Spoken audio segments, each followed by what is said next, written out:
बिस्मिल्लाहिर्रहमानिर्रहीम। यूट्यूब पर जो क्वेश्चन सबसे ज़्यादा पूछा जाता है वो है एसएसटी की तैयारी कैसे की जाए, हेडमास्टर की तैयारी कैसे की जाए, लेक्चरर एजुकेशन एईओ की तैयारी कैसे की जाए। तो आज हम इसी पर बात करेंगे। हम बात करेंगे सिलेबस की, हम बात करेंगे बुक्स की, कौन सी बुक्स हमें पढ़नी चाहिए, हम बात करेंगे प्रिपरेशन की कि प्रिपरेशन कैसे करनी चाहिए, और लास्ट पे जो क्वेश्चन डिस्कस करेंगे वो है मिस्टेक्स टू अवॉइड, कि वो कौन सी गलतियां हैं जिन गलतियों की वजह से हम बेहतर स्कोर नहीं कर पाते, वो कौन सी गलतियां हैं जिनकी वजह से हमारी सिलेक्शन नहीं हो पाती। ये बहुत ही इंपॉर्टेंट क्वेश्चन है कि हम अपनी ही गलतियों की वजह से जॉब हासिल करने में नाकाम होते हैं। मुझे अक्सर कहा जाता है कि आप लेक्चर के दौरान थोड़ा साइड पे हो जाया करें ताकि हम स्क्रीनशॉट ले सकें, तो मैं लास्ट पे साइड पे हो जाऊंगा, आप स्क्रीनशॉट ले सकते हैं। और अगर सेंटर में भी मुझे बोर्ड क्लियर करना पड़ा तो उसके लिए भी आपको वक्त मिल जाएगा, आप स्क्रीनशॉट ले सकते हैं। मैं आपको बहुत ही अच्छे तरीके से, बहुत ही बेहतर अंदाज में गाइड करने की कोशिश करूंगा उन स्टूडेंट्स को जो सीरियस हैं और तैयारी करना चाहते हैं। स्टार्ट करते हैं exam detail. Headmaster, SST science, SST general line, TGT और लेक्चर एजुकेशन के पेपर में जो क्वेश्चन होते हैं, number of MCQs, number of question वो 100 होते हैं, और टाइम जो आपको दिया जाता है वो 2 घंटे का होता है। मतलब ये है कि आपके पास एक क्वेश्चन के लिए, एक एमसीक्यूज के लिए 1 मिनट और 12 सेकंड का टाइम होता है। ये बहुत बड़ा टाइम होता है। अगर आपको पेपर आता है तो आप आराम से पेपर को अटेम्प्ट कर सकते हैं। नेगेटिव मार्किंग नहीं होती। नेगेटिव मार्किंग का मतलब ये है कि अगर आप कोई क्वेश्चन गलत करते हैं उसकी वजह से आपके नंबर नहीं काटे जाते। क्वालिफाइंग 40% है। 40% क्वालिफाइंग है, इसका मतलब है कि आप 40% पे पास हो जाएंगे। ये मतलब हरगिज नहीं है कि आपकी सिलेक्शन हो जाएगी। सिलेक्शन टॉप पोजीशन होल्डर वालों की होगी, जो मेरिट में टॉप पे आएंगे उनकी सिलेक्शन होगी। क्या पता वो 70% पे हो या 80% पे हो। इसलिए आपका जो टारगेट होना चाहिए वो 75 प्लस का होना चाहिए। अगर आपका टारगेट 75 का है या 75 प्लस का है तो आप 70 नंबर ले सकते हैं। अगर आपका टारगेट ही कम है तो आप, अगर आपका टारगेट 60 है तो आप 55 या 50 लेंगे। इसलिए ये बहुत ज़रूरी है कि आपका टारगेट बहुत बड़ा होना चाहिए, तब जाके आप ये पेपर आराम से अटेम्प्ट करेंगे और सिलेक्शन की दौड़ में आ सकेंगे। आगे चलते हैं कि हम ये जॉब क्यों लेना चाहते हैं। वाई वी नीड, आपको ये जॉब क्यों चाहिए, वाई यू नीड। आपके माइंड में बहुत सारे ड्रीम्स होते हैं, बहुत सारे ख्वाब होते हैं, और आप उन तमाम ख्वाबों को, उन तमाम ड्रीम्स को पूरा करने के लिए जॉब हासिल करना चाहते हैं। आपके माइंड में है कि अगर मुझे ये जॉब मिल जाए तो मैं एक अपना घर बनाऊंगा, अगर मुझे ये जॉब मिल जाए तो मैं शादी करूंगा। इसके अलावा और भी बहुत सारे ख्वाब होते हैं जिनको लेकर लोग मेहनत करते हैं और जॉब हासिल करने की कोशिश करते हैं, मगर सारे लोग सिंसियर नहीं होते, सारे लोग सीरियस नहीं होते। यहां भी एक सैड रियलिटी है। सैड रियलिटी क्या है? 90% non serious misguided. 90% students, 90% candidate या तो सीरियस नहीं होते, अगर सीरियस होते हैं तो मिसगाइड हो जाते हैं। वो एग्जाम में सिर्फ और सिर्फ अपेयर होते हैं, तैयारी नहीं करते। 10% सीरियस कैंडिडेट, सिर्फ 10% स्टूडेंट्स ऐसे होते हैं जो प्रॉपर तरीके से तैयारी करते हैं और मुकाबला करते हैं। इसका मतलब ये हुआ कि 9 to 10 कैंडिडेट पर पोस्ट, किसी एक पोस्ट पर सिर्फ और सिर्फ 9 या 10 लोग मुकाबला करते हैं। वही लोग मुकाबला करते हैं जो तैयारी करते हैं। और आपको मेरी ये तजवीज़ है कि आप 90% का हिस्सा ना बने, आप 10% का हिस्सा बने, आप सीरियस कैंडिडेट हो, सीरियस स्टूडेंट्स बने। और आज का हमारा जो पहला सीरियस क्वेश्चन है वो ये है कि तैयारी कैसे करें और तैयारी कहां से करें। इसके लिए हमें देखना पड़ेगा एग्जाम पैटर्न। मुख्तलिफ जगहों में, मुख्तलिफ सूबों में एग्जाम पैटर्न मुख्तलिफ होता है। सबसे पहले हम बात करते हैं हेडमास्टर की। हेडमास्टर का जो पेपर पैटर्न है वो भी मुख्तलिफ होता है। एजेके में मुख्तलिफ है, केपीके में मुख्तलिफ है, सिंध है, फिर इस तरह फेडरल एरिया है, उसके बाद पंजाब में है। ये तमाम जितने भी सूबे हैं, जितने भी जगह हैं, यहाँ इसका पैटर्न भी मुख्तलिफ हो सकता है। मगर एक चीज़, एक बात सेम है, बीएड का जो पार्ट है वो सब में होता है, और हेडमास्टर की जो पीएससी है इसमें जो बीएड का पार्ट होता है वो सबसे ज़्यादा होता है, इसकी वेटेज सबसे ज़्यादा होती है। मोस्टली हेडमास्टर की पीएससी में जो हेडमास्टर का जो पेपर है उसमें 80 मार्क्स का बीएड पार्ट होता है, एजुकेशन पेडागोजी, और इंग्लिश लैंग्वेज 20 की होती है। ये टोटल, बाकी चीज़ें इसमें मिस होती हैं, ये नहीं होती। अगर एजेके की बात की जाए तो एजेके में education pedagogy 50, English language 20, Urdu इसमें नहीं होती। पाक स्टडी, इस्लामियात और कश्मीर स्टडी 10 की होती है, 10 मार्क्स की। बाकी पाकिस्तान के किसी सूबे में कश्मीर स्टडी नहीं होती। अगर वो सिंध है तो वहाँ सिंधी भी हो सकती है, वहाँ कोई और चीज़ भी हो सकती है। वो अपने अपने एरिया के मुताबिक, अपने अपने सूबे के मुताबिक पेपर पैटर्न सेट किया होता है। इसी तरह अगर टीजीटी की बात की जाए तो टीजीटी में मोस्टली 80% का बीएड पार्ट होता है, मतलब एजुकेशन पेडागोजी, और 20 इंग्लिश लैंग्वेज होती है, बाकी चीज़ें इसमें नहीं होती। ये 80 + 20 ये 100 MCQs बन गए। इसी तरह SST जनरल लाइन है तो वो मोस्टली उसमें भी क्या होता है 30 मार्क्स होते हैं, एजुकेशन पेडागोजी, इंग्लिश लैंग्वेज 20 और उर्दू लैंग्वेज 20, पाक स्टडी 20, इस्लामियात है, कश्मीर स्टडी सिर्फ कश्मीर में होगी, वो पाकिस्तान के किसी सूबे में नहीं होगी। और SST जो साइंस है उसमें भी जो बीएड का पार्ट होगा वो 20 मार्क्स का होता है, मोस्टली 20 मार्क्स का होता है। ये जो एग्जाम पैटर्न है ये मुख्तलिफ जगहों का मुख्तलिफ होता है। अब यहाँ क्वेश्चन ये पैदा होता है कि ये चीज़ें कहाँ से पढ़नी है, ये भी बहुत इंपॉर्टेंट क्वेश्चन है। और हम चलते हैं अपने दूसरे क्वेश्चन की तरफ। इससे पहले आप स्क्रीनशॉट ले लें।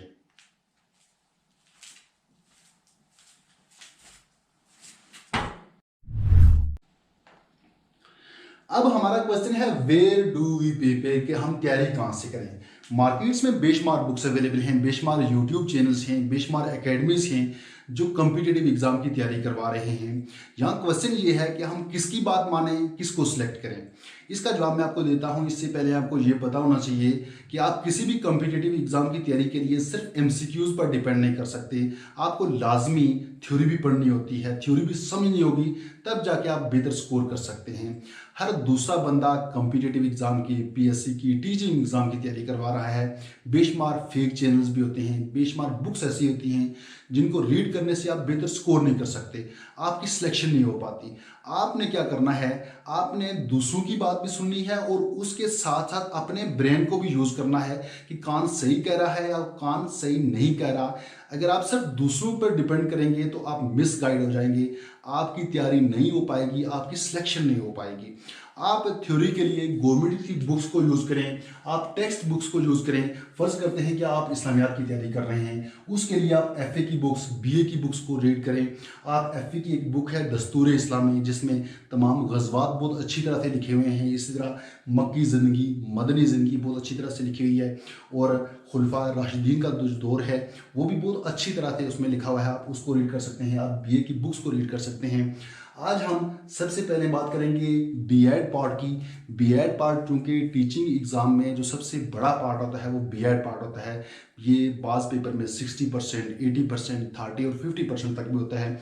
कोई भी टीचिंग एग्ज़ाम हो, बीएड का पार्ट लाजमी होता है। इसलिए हम चलते हैं कि बीएड की तैयारी कैसे की जाए, टीचिंग जिसमें एजुकेशन पेडागोजी है इसकी तैयारी कैसे की जाए। BEd part education pedagogy. एक और बात भी आपके माइंड में होनी चाहिए, no motivation only seriousness. Motivation कुछ नहीं होती। अक्सर लोग समझते हैं कि कोई भी बड़ा टारगेट अचीव करने के लिए मोटिवेशन का होना बहुत ज़रूरी है, मगर नहीं।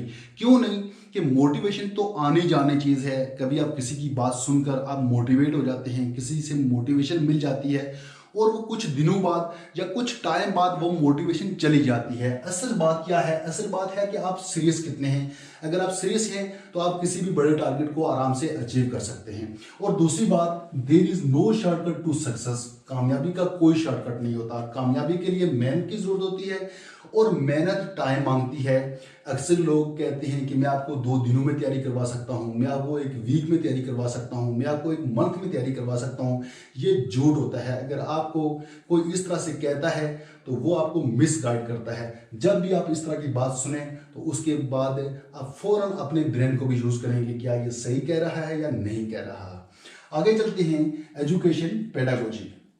एजुकेशन पेडागोजी पर हमारा एक यूट्यूब चैनल है ITL के नाम से, इट्स टाइम टू लर्न। इसमें तकरीबन 350 वीडियोस लेक्चर मौजूद हैं और अभी भी इस पर काम जारी है।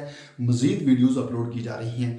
इसमें हमने बिल्कुल आसान उर्दू जुबान, बिल्कुल आसान वे में समझाया हुआ है और इसके अलावा अपने जितने भी लेक्चर्स हैं उनको हमने किताब की शक्ल दी हुई है ITL के नाम से, इट्स टाइम टू लर्न, जो हमारे चैनल का नाम है। इसमें सारे लेक्चर्स तो मौजूद नहीं है, बहरहाल हम जितने हमारे नए लेक्चर्स हैं उनको भी शामिल करने की कोशिश करेंगे और इसका नया एडिशन बहुत जल्द जारी करेंगे। हमारा जो यूट्यूब चैनल है इसमें 11 प्लेलिस्ट हैं। फिलॉसफी ऑफ एजुकेशन है, इसकी बहुत सारी वीडियोस हैं। इस तरह ये जो एजुकेशन साइकोलॉजी है, रिसर्च मेथड्स हैं, education administration, methods of teaching, measurement and assessment, फिर curriculum development, history of education, basic statistics की बहुत सारी वीडियोस हैं, बेसिक मैथमेटिक्स है, पास्ट पेपर्स भी हैं लेकिन इसकी वीडियोस बहुत ही कम है, इसकी चंद एक वीडियोस हैं। इंशाल्लाह हम नेक्स्ट टाइम इस पर भी काम करेंगे, पास्ट पेपर को सॉल्व करने की कोशिश करेंगे। मैं आपको ये नहीं कहता कि आप सिर्फ इसी हमारे चैनल को रीड करें, हमारी बुक्स को रीड करें, आप हमारे चैनल को वॉच करें, बल्कि अगर आप ये वीडियोस देखने के बाद मुतमईन होते हैं कि ये बेहतर चैनल है, ये वीडियोस अच्छी है, इसमें जो कंटेंट है वो बेहतर है, उसके बाद आप इसको रीड कर सकते हैं। आप इसके अलावा और भी जो चीज़ें आपको अच्छी लगी, आपको बेहतर लगे, वहाँ से आप भी रीड कर सकते हैं। और जो किताब की डिटेल है मैं आपको वीडियो के लास्ट पे दे दूंगा। आगे चलते हैं कि इंग्लिश कहाँ से पढ़नी चाहिए, इंग्लिश का क्या तरीका होगा।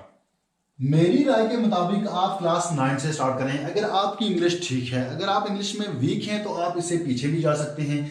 जब आप क्लास 9th और 10th की इंग्लिश ग्रामर अच्छे तरीके से समझ जाएंगे तो आपको फर्स्ट ईयर और सेकेंड ईयर की इंग्लिश समझना आपके लिए आसान हो जाएगा। और जब ये 4 किताबें आप समझ जाएंगे, आप पढ़ लेंगे, तो आपका इंग्लिश का 80% पार्ट कवर हो जाएगा। आपने उसके बाद क्या करना है, आपने उसके बाद जाना है बीए की इंग्लिश पर। बीए की इंग्लिश ग्रामर नहीं, बल्कि बीए में जो ड्रामा है, बीए में जो शॉर्ट स्टोरीज हैं, जो ऐसे हैं, उनको समझना है, उनको रीड करना है। इसके बाद है उर्दू। उर्दू के लिए आप क्या करें, उर्दू के लिए आप 7 से स्टार्ट करें, 9th नहीं बल्कि आपने 7 से स्टार्ट करना है। और 7 से लेके 9 तक जो जो ग्रामर है, जो जो चीजें हैं, वो आपने बहुत अच्छे तरीके से तैयार करनी है। 7th और 8th ये 2 क्लासें हैं, इनकी उर्दू जो गवर्नमेंट की टेक्स्ट बुक्स हैं वो आप मेरे ख्याल में 1 दिन में तैयार कर सकते हैं। उसके बाद आप 9th की उर्दू लें, आप 10th की उर्दू लें, फर्स्ट ईयर की, सेकंड ईयर की, ये बहुत अच्छे तरीके से रीड करें, ये आसान भी होता है। यहां तक जब आप क्लियर कर लेंगे तो आपका जो उर्दू का पार्ट होगा वो तकरीबन 30 to 40% तक क्लियर हो जाएगा, कवर हो जाएगा। इसके बाद आपने क्या करना है, आपने बीए की उर्दू लेनी है। बीए की उर्दू में जो जो चीजें हैं वो आपने रीड करनी है, उनको समझना है। फिर आपने यहाँ इसको छोड़ना नहीं है। उसके बाद आपने मार्केट में टीचिंग एग्जाम की या किसी भी कॉम्पिटिटिव एग्जाम की आपने उर्दू की कोई अच्छी सी बुक लेनी है। वो बुक लेने के बाद उसको आपने रीड करना है और उसके बाद मैं उम्मीद करता हूं कि आपका उर्दू का पार्ट भी कवर हो जाएगा। फिर आगे आता है इस्लामियात। इस्लामियात के लिए आप एफए की बुक्स रीड करें। एफए में जो जो इस्लामियात की बुक्स हैं उनको रीड करें। एफए आर्ट्स यानी जनरल लाइन जो है, साइंस की बुक आपने जो एफएससी में जो इस्लामियात की बुक है उसको रीड नहीं करना। इसी तरह बीए की बुक्स रीड करनी है। बीएससी में जो इस्लामियात की बुक है उसको नहीं, बल्कि बीए में जो इस्लामियात की बुक्स यूज होती हैं उनको रीड करें। और इसके बाद, ये रीड करने के बाद आप मार्केट में जाकर कोई अच्छी सी इस्लामियात की बुक लें, उसको भी रीड करें, आपका इस्लामियात का पार्ट भी बेहतर हो जाएगा। उसके बाद आता है पॉक स्टडी। पॉक स्टडी में क्या है, आप क्लास 9 से स्टार्ट करें। क्लास 9 से लेके 12 तक जो जो पॉक स्टडी की बुक्स हैं उनको बहुत अच्छे तरीके से रीड करें, उनको समझने की कोशिश करें।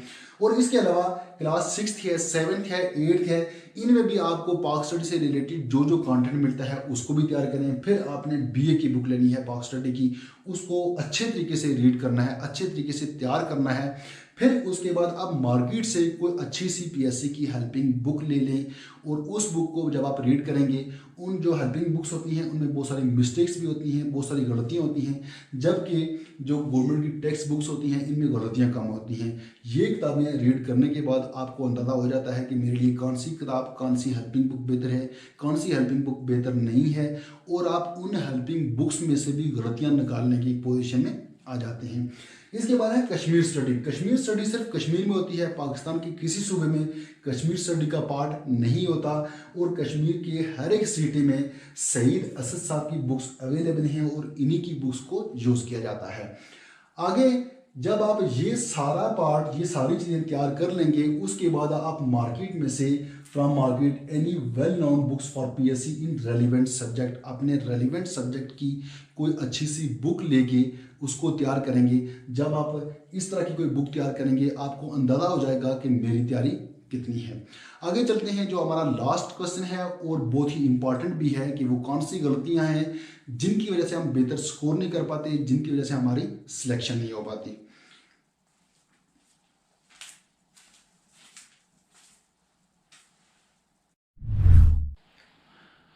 ये हमारा लास्ट क्वेश्चन है और बहुत इंपॉर्टेंट भी है मिस्टेक्स टू अवॉइड, कि वो कौन सी गलतियां हैं जिनकी वजह से हम बेहतर स्कोर नहीं कर पाते। नॉन सीरियस मिसगाइड, अगर आप नॉन सीरियस हैं तो आप ये वाला एग्जाम पास ही नहीं कर सकते, और अगर आप मिसगाइड हैं तो आपने खुद सोचना है। अगर आपको कोई मिसगाइड करता है तो फिर भी आपने अपने ब्रेन को यूज करना है। मिसगाइड करने वाले लोग बेशुमार होते हैं। प्रीवियस पेपर ना देखना भी एक बहुत बड़ी मिस्टेक होती है। बाद लोग तो प्रीवियस पेपर को देखते ही नहीं हैं। प्रीवियस पेपर देखने से ये आइडिया हो जाता है कि पेपर किस तरह का आता है, क्वेश्चन किस तरह के पूछे जाते हैं, आपको कितने क्वेश्चन आते हैं। लेस प्रैक्टिस, बाज लोग प्रैक्टिस कम करते हैं। प्रैक्टिस बहुत जरूरी चीज है। आपने एक क्वेश्चन के लिए 100 क्वेश्चन की प्रैक्टिस करनी है। अगर पेपर में 100 एमसीक्यूज है, 100 क्वेश्चन है, तो उसके लिए आपने 10,000 क्वेश्चन की प्रैक्टिस करनी है। और इसके बाद है कोचिंग एंड सेल्फ स्टडी। बाज लोग कोचिंग ले रहे होते हैं और सिर्फ कोचिंग पर डिपेंड करते हैं। जो वहां उनको चीजें बताई जाती हैं, जो डायरेक्शन दी जाती है, जो कंटेंट दिया जाता है, सिर्फ उसी को लर्न करते हैं, उसी को तैयार करते हैं, खुद से स्टडी नहीं करते। और अच्छी तैयारी के लिए जरूरी है कि आप सेल्फ स्टडी भी करें, आप कोचिंग भी लें और कोचिंग के साथ आपकी सेल्फ स्टडी भी हो। ये बहुत इंपॉर्टेंट चीज है कि आप टाइम ज़ाया ना करें। यूट्यूब पे, व्हाट्सएप पे, फेसबुक पे, इन चीज़ों पे बहुत ही ज़्यादा टाइम ज़ाया हो जाता है। आप अगर यूट्यूब यूज़ करते हैं तो सिर्फ ज़रूरत के मुताबिक ही यूज़ करें। ये एक बहुत ही इंपॉर्टेंट वीडियो थी। उम्मीद करता हूँ कि आपको इसकी समझ आई होगी, तो इस पर एक लाइक बनता है। अगर आपको ये वाली वीडियो पसंद आती है तो इसको अपने दोस्तों के साथ शेयर कर दें, और अगर हमारे चैनल में नए हैं तो इसको सब्सक्राइब भी कर दें। इससे हमें फ़ायदा भी होता है और खुशी भी होती है कि किसी ने हमारे काम को लाइक किया है। तो मिलते हैं नेक्स्ट टॉपिक में, नेक्स्ट वीडियो में। तब तक के लिए अल्लाह हाफिज़।